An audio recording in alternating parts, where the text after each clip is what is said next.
എങ്ങനെ ആശുപത്രി ഒരു വലിയ പങ്കാളിത്തം വളരെ വലിയൊരു പങ്കാളിത്തം ഉണ്ടായിരുന്നു.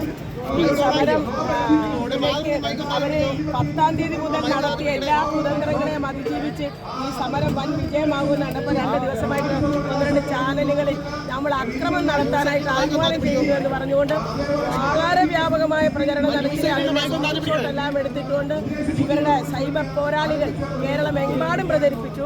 പക്ഷേ അതിനെല്ലാം അതിജീവിച്ചുകൊണ്ടാണ് കേരളത്തിൻ്റെ കാസർഗോഡ് മുതൽ ഉള്ള ആശാപ്രവർത്തകർ ഈ സമരത്തിൽ വന്നു ചേർന്നത്. ഇവിടെ വന്നു ചേർന്ന മുഴുവൻ ആളുകളും ആശാവർക്കർമാരാണ്. ആശാവർക്കർമാരുടെ സമരം എന്നും പറഞ്ഞ് വേറെ ഏതെങ്കിലും ഒരു തൊഴിൽ വിഭാഗത്തെ അല്ല ഞങ്ങൾ വിളിച്ചുകൊണ്ട് വന്നത്. ആശാവർക്കർമാർ സ്വയമേവ വന്നതാണ്. അവരുടെ യഥാർത്ഥ ഡിമാൻഡ് എന്താണെന്നും അവരുടെ താല്പര്യം സംരക്ഷിക്കുന്ന സംഘടന ശരിയായ സംഘടന ഏതാണെന്ന് തിരിച്ചറിഞ്ഞുകൊണ്ടാണ് ആശാവർക്കർമാർ ഇന്ന് നിയമസഭാ മാർച്ചിന് വന്നത്. പ്രധാനപ്പെട്ട ഡിമാൻഡുകൾ പരിഹരിക്കാൻ ആവശ്യമായ നടപടികൾ കൈക്കൊള്ളണമെന്ന് നമ്മൾ ആവശ്യപ്പെട്ടിരുന്നു. ആ നടപടി ഉണ്ടാകുന്നില്ലെങ്കിൽ ബജറ്റ് നടന്ന് പിറ്റേ ദിവസം തന്നെ തൊട്ടടുത്ത ദിവസം തന്നെ ഒരു വലിയ സമരത്തെ നിങ്ങൾ നേരിടേണ്ടി വരുമെന്നും നമ്മൾ മുന്നറിയിപ്പ് നൽകിയതാണ്.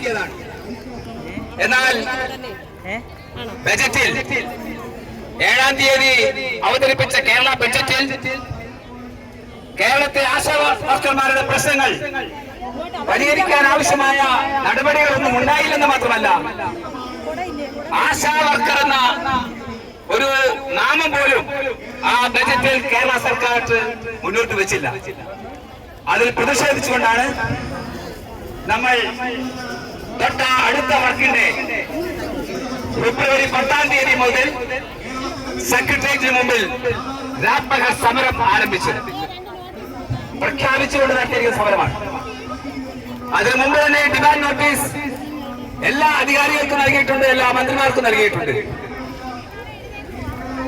ബന്ധപ്പെട്ട അധികാരികൾക്കും ബന്ധപ്പെട്ട വകുപ്പ് മന്ത്രിക്കുമെല്ലാം നമ്മൾ സമർപ്പിച്ച് ചർച്ച